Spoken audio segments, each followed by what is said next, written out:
2023 ಕೊನೆಗೆ ಮುಗೀತು. 2023 ವರ್ಷ ಯಾರಿಗೆ ಚೆನ್ನಾಗಿ ಹೋಗಿತ್ತು ಅವ್ರಿಗೆ 2024 ಚೆನ್ನಾಗಿ ಹೋಗಲಿ ಅಂತ ನನ್ನ ಕಡೆಯಿಂದ ವಿಶು.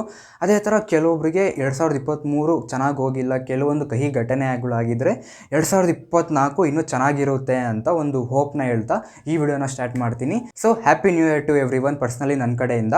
ಈ ವಿಡಿಯೋದಲ್ಲಿ ಏನು ನೋಡೋಣ ಅಂದರೆ, ಈ ಜನವರಿ ತಿಂಗಳು ಯಾಕೆ ಹ್ಯಾಪಿ ನ್ಯೂ ಇಯರ್ ಅಂತ ಸೆಲೆಬ್ರೇಟ್ ಮಾಡ್ತಾರೆ, ಅದೇ ಥರ ಈ ಜನವರಿ ಫಸ್ಟೇ ಯಾಕೆ ಹ್ಯಾಪಿ ನ್ಯೂ ಇಯರ್ ಅಂತ ಸೆಲೆಬ್ರೇಟ್ ಮಾಡ್ತಾರೆ ಅಂತ ನನಗೊಂದು ಸ್ವಲ್ಪ ಕ್ಯೂರಿಯಾಸಿಟಿ ಇತ್ತು. ಆ ಒಂದು ಕ್ಯೂರಿಯಾಸಿಟಿಯಿಂದ ನಾನು ಸ್ವಲ್ಪ ಸರ್ಚ್ ಮಾಡಿ ಕೆಲವೊಂದು ವಿಷಯನ ತಿಳ್ಕೊಂಡೆ, ಇದ್ರ ಬಗ್ಗೆ ಹಿಸ್ಟ್ರಿ ತಿಳ್ಕೊಂಡೆ. ಸೊ ಹಲೋ ಎವ್ರಿ ಒನ್, ನನ್ನ ಹೆಸರು ಮನೋಜ್.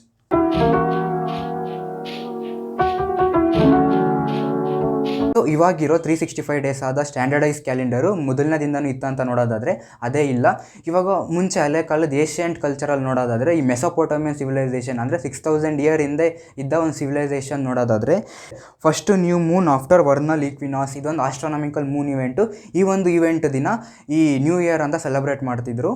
ಮತ್ತು ಈ ಈಜಿಪ್ಟಿಯನ್ ಸಿವಿಲೈಸೇಷನ್ ನೋಡೋದಾದರೆ, ಈ 3000 ಹಿಂದೆ ವರ್ಷ ಇದ್ದ ಸಿವಿಲೈಸೇಷನ್ ನೋಡೋದಾದರೆ ಜುಲೈ ತಿಂಗಳಲ್ಲಿ ನ್ಯೂ ಇಯರ್ನ ಸೆಲೆಬ್ರೇಟ್ ಮಾಡ್ತಿದ್ರು. ಅದೇ ಥರ ಇವಾಗ ಲಾಸ್ಟ್ ಸಿವಿಲೈಸೇಷನ್ ಈ ಗ್ರೀಕ್ ಸಿವಿಲೈಸೇಷನ್ ನೋಡೋದಾದರೆ ಇದು 9th ಸೆಂಚುರಿಯಲ್ಲಿ ನಡೆದಿತ್ತು. ಸೊ ಈ ಸಿವಿಲೈಸೇಷನ್ ನೋಡೋದಾದರೆ ಈ ಡಿಸೆಂಬರ್ 20 ಅನ್ನೋ ಡೇಟಲ್ಲಿ ನ್ಯೂ ಇಯರ್ ಸ್ಟಾರ್ಟ್ ಆಯಿತು. ಇದು ಯಾಕೆ ಡಿಸೆಂಬರ್ 20 ಅಂತ ನೋಡೋದಾದರೆ, ಈ ವಿಂಟರ್ ಸೀಸನ್ ಸ್ಟಾರ್ಟ್ ಆಗೋದು ಡಿಸೆಂಬರ್ ತಿಂಗಳಲ್ಲಿ. ಈ ಸ್ಟಾರ್ಟ್ ಆಫ್ ವಿಂಟರ್ ಸೀಸನ್ನ ನ್ಯೂ ಇಯರ್ ಅಂತ ಸೆಲೆಬ್ರೇಟ್ ಮಾಡ್ತಿದ್ರು. ಸೊ ಇದೇ ಥರ ಒಂದೊಂದು ಸಿವಿಲೈಸೇಷನಲ್ಲೂ ಒಂದೊಂದು ಡೇಟಲ್ಲಿ ನ್ಯೂ ಇಯರ್ನ ಸೆಲೆಬ್ರೇಟ್ ಮಾಡ್ತಾಯಿದ್ರು. ಆದಮೇಲೆ ಇಯರ್ 1715 675 BCE ಈ ಒಂದು ಇಯರ್ ಪರ್ಟಿಕ್ಯುಲರ್ ಟೈಮ್ ಪೀರಿಯಡಲ್ಲಿ ಈ ಏಷ್ಯಂಟ್ ಎಂಪೈರ್ ಅವರು ಈ 10 ಮಂತ್ಸ್ ಕ್ಯಾಲೆಂಡರ್ನ ಫಾಲೋ ಮಾಡ್ತಾಯಿದ್ರು. ಅಂದರೆ ಈ 10 ಮಂತ್ಸ್ ಅನ್ನೋದು ಎಲ್ಲಿಂದ ಇತ್ತು ಅಂದರೆ ಈ ಮಾರ್ಚಿಂದ ಡಿಸೆಂಬರ್ವರೆಗೂ ಇತ್ತು, ಈ ಜನವರಿ ಫೆಬ್ರವರಿ ಅಂತ ಇರಲಿಲ್ಲ. ಸೊ ಅವಾಗಿದ್ದ ಕಿಂಗ್ ನ್ಯೂಮನ್ ಅನ್ನೋ ಒಬ್ಬರು ಈ 10 ಮಂತ್ಸ್ ಕ್ಯಾಲೆಂಡರ್ ಸೆಟ್ ಆಗ್ತಿಲ್ಲ, ಈ 12 ಮಂತ್ಸ್ ಕ್ಯಾಲೆಂಡರ್ ಮಾಡೋಣ ಅಂತ ಹೇಳ್ಬಿಟ್ಟು ಈ 12 ಮಂತ್ಸ್ ಕ್ಯಾಲೆಂಡರ್ನ ಮಾಡ್ತಾರೆ.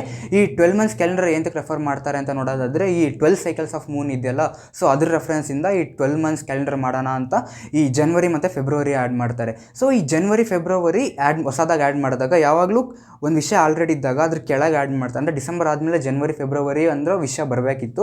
ಸೊ ಇವ್ರು ಯಾಕೆ ಜನವರಿ ಫೆಬ್ರವರಿ ಸ್ಟಾರ್ಟಿಂಗಲ್ಲಿ ಇಟ್ಟರು ಅಂತ ನೋಡೋದಾದರೆ, ಇವರು ರೋಮನ್ ಎಂಪೈರ್ ಅವರು ಒಂದು ಗಾಡ್ನ ನಂಬ್ತಿದ್ರು. ಆ ಗಾಡ್ ಹೆಸರು ಏನು ಅಂದರೆ ಜಾನಸ್ ಅಂತ. ಸೊ ಈ ಜನವರಿ ಈ ಜಾನಸ್ ಅನ್ನೋ ಗಾಡಿಂದ ಡಿರೈವ್ ಮಾಡಿ ಜನವರಿ ಅಂತ ತಿಂಗಳು ಬಂತು. ಸೊ ಇದಾದಮೇಲೆ ನೆಕ್ಸ್ಟ್ ಈ ಕಿಂಗ್ ಸೆತ್ತೋದ್ಮೇಲೆ ನೆಕ್ಸ್ಟ್ ಕಿಂಗ್ ಜೂಲಿಯಸ್ ಸೀಸರ್ ಅಂತ ಒಂದು ಕಿಂಗ್ ಬಂದ. ಸೊ ಈ ರಾಜ ಏನು ಮಾಡ್ದ ಅಂದರೆ, ಆ ಒಂದು 12 ಮಂತ್ಸ್ ಇಯರ್ ಕ್ಯಾಲೆಂಡರ್ನ ಒಂದು ಸ್ಟ್ಯಾಂಡರ್ಡೈಸ್ ಆಗಿ ಮಾಡ್ದ. ಅಂದರೆ ಈ 365 ಡೇಸ್ ಆಗಿರಬೇಕು ಅಂತ ಹೇಳಿ ಈ ಡೇಟ್ನ ಎಲ್ಲ ಶಫಲ್ ಮಾಡಿ ಕರೆಕ್ಟಾಗಿ ಸೆಟ್ ಮಾಡೋದ್ರಲ್ಲಿ ಆ ಒಂದು ವಿಷಯನ ಮಾಡ್ದ. ಇದನ್ನ ಮಾಡಾದ್ಮೇಲೆ ಆ ಒಂದು ಕ್ಯಾಲೆಂಡರ್ಗೆ ಜೂಲಿಯನ್ ಕ್ಯಾಲೆಂಡರ್ ಅಂತ ಒಂದು ಹೆಸರನ್ನು ಕೊಟ್ಟ. ಸೊ ಈ ಒಂದು ರೋಮನ್ ಎಂಪೈರ್ ಸ್ಪ್ರೆಡ್ ಆಗ್ತಾ ಈ ಒಂದು ಜೂಲಿಯನ್ ಕ್ಯಾಲೆಂಡರ್ ಅನ್ನೋದು ಒಂದು ಸ್ಟ್ಯಾಂಡರ್ಡೈಸ್ ಕ್ಯಾಲೆಂಡರು ಸ್ಪ್ರೆಡ್ ಆಗ್ತಾ ಹೋಯಿತು. ಇದೆಲ್ಲ ಇರಲಿ ಸರಿ ಮನೋಜ್, ಇವಾಗ ಜನವರಿ ಫಸ್ಟೇ ಯಾಕೆ ಇಯರ್ನ ಸ್ಟಾರ್ಟಿಂಗ್ ಫಸ್ಟ್ ಡೇಟ್ ಆಗಿ ರೆಕಗ್ನೈಸ್ ಮಾಡೋದ್ರು ಅಂತ ನೋಡೋದಾದರೆ, ಈ ಜನವರಿ ಫಸ್ಟ್ ದಿನದಲ್ಲಿ ಈ ಅರ್ತ್ ಈ ಸೂರ್ಯನ ಹತ್ರ ಇರುತ್ತೆ ಅಂತ ಒಂದು ಸೈಂಟಿಫಿಕ್ ರೀಸನ್ ಕೊಡ್ತಿದ್ದಾರೆ.